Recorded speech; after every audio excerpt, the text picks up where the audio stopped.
Hey guys, Danny Johnson here, and today we're going to be changing the alternator on this 5-liter supercharged Jaguar. So under the car, we want to make sure that we lift in a nice secure spot and put it on jack stands properly and firmly. Make sure it's not punching in the body. We're going to go into the trunk and we're going to take off the negative battery terminal, and you could do the positive as well. You just loosen it up and then remove it so that the battery is not connected in any way. Next, you're going to need a 3/8 inch adapter here. So this is going from 1/2 inch down to 3/8 because the 3/8 inch is what you put in the tensioner. So you're going to go ahead and put that directly into the tensioner down in here, and it is pretty tight with the breaker bar and the air intakes and everything. But we're going to go ahead and turn this to the right, and that will reduce tension off of the belt. Now there are two belts, and this is the inner one closest to the engine, so make sure you're on the right tensioner, and then we're going to take it off of the alternator. So the alternator's under the car here, and it's a few of these, I believe they were 13 millimeter bolts. They might have been 15, but I'm pretty sure they were 13 millimeter bolts. These two are really easily accessible. Then there's one that's on the other side of the alternator that's in there pretty tight, and so the best way that I actually found to get onto this one is to go through the wheel well so that you get a better grip on it with your hand.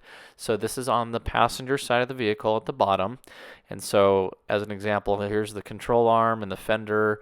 So you're gonna just put your arm through here, and then you can actually reach over pretty much on top of the alternator and see how the wrench is on top of the alternator, getting that bolt on the other side. That was the best way that I found to get on here, and it had a bendable head wrench. So check the description. I'll put where you can pick these up. But this was a lifesaver. I tried other attachments, and this was the only real way to get to that bolt. Now with the bolts loose, there is an electrical connection here on the back.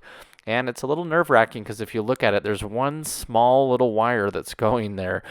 So we don't want to snap this, but it can be easier to get this out. It was really tight once you remove pretty much the entire alternator, and it's kind of hanging in there a little bit more. So as you can see, I had it loose here. I was trying to get on it, but I eventually kept taking that last third bolt out with the wrench, and I was able to get the alternator to kind of drop down a little bit more to where I could get a better angle on it. So now the alternator is just sitting here, and I had to even get a screwdriver as I'm pushing on the tab. You'll feel the tab, it's pretty easy, but I needed the screwdriver to wedge it out. There's also this little nut on the top for the alternator for the power, so you're going to go ahead and take that off, and then the alternator can come out. So I took off the power one first with that nut, and then it was easier to get to that supply. So now we're going to go ahead and put the new one back up, and it just goes right in its place. I plugged it in halfway as I was lifting that alternator into place, and then I just put these bolts in, let it kind of rock around. I didn't tighten anything up yet until all of the bolts were in. Once it was snug, I made sure to tighten it with that open end wrench with the ratcheting on the far side there, and then tighten down the other two bolts. So it's pretty straightforward.